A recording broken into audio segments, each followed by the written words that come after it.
हूँ। इस चित्र को गौर से देखिए। प्रश्न चिन्ह बने इस आकृति में हमें 7 बिंदु नजर आते हैं। इन 7 बिंदु को 7 नक्षत्र माना जाता है। इन्हें सप्त ऋषि मंडल के नाम से जाना जाता है। ये सप्त नक्षत्र सप्त ऋषियों को दर्शाते हैं। इस प्रश्न चिन्ह के अंतिम भाग से शुरुआत करते हैं। यहाँ से पहले बिंदु को मरीचि ऋषि के नाम से जानते हैं। उसके बाद में जो बिंदु है वो कहलाते हैं ऋषि वसिष्ठा। ऋषि वसिष्ठा की बाईं ओर आपको एक छोटा बिंदु नजर आएगा। ये बिंदु ही है अरुंधति। ऋषि वसिष्ठा के बाद आते हैं ऋषि अंगीरसा।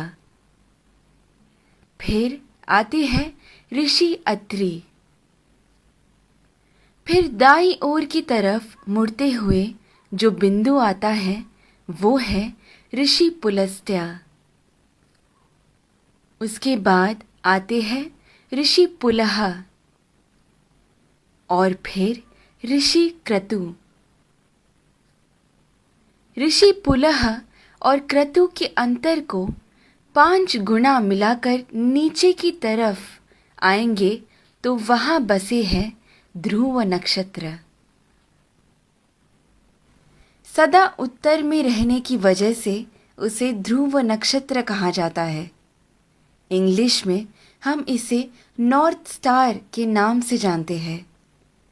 बाल्यावस्था के ध्रुव नक्षत्र अगर उत्तर में बसे हैं तो वृद्धावस्था के अगस्त्य नक्षत्र दक्षिण में बसे हैं। अगस्त्य और ध्रुव नक्षत्र हमेशा उसी स्थान पर ही पाए जाते हैं। इन दोनों के बीच में मौजूद आकाश गंगा सतत घूमती रहती है। इस कारण से हमारी धरती अक्ष के ऊपर घूमकर घूमती रहती है। ये सच है कि सारा जगत भगवान के इर्द गिर्द घूमता रहता है,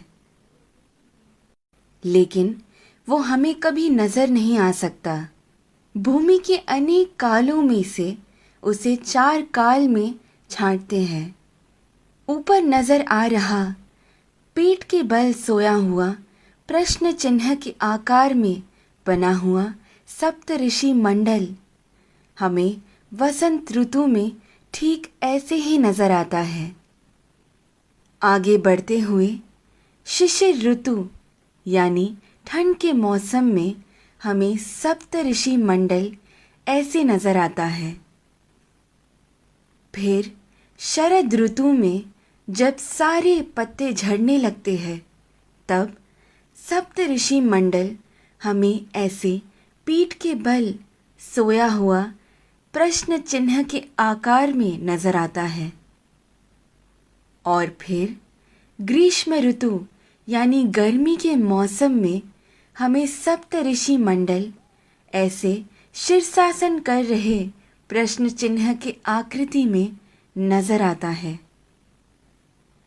चाहे जो भी हो, जब हम ये सारे प्रश्न चिन्हों को एक साथ में देखते हैं, हमारे सामने एक विशेष आकृति हमें बनता हुआ नजर आता है।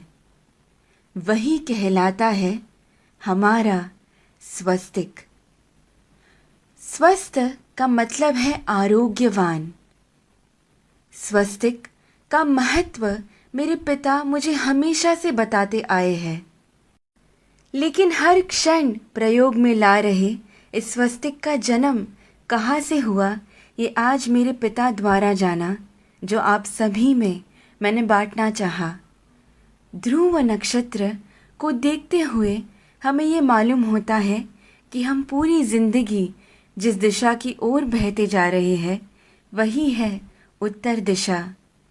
इसीलिए शायद हमारी भूमि पर भी दक्षिण में अधिक जल है और उत्तर की ओर अधिक ज़मीन है। इस विषय को इतनी सुंदरता से वीडियो के रूप में बनाकर आप सभी को समझाने का श्रेय जाता है मुक्ता जी को। धन्यवाद तत्परा अहोरात्र।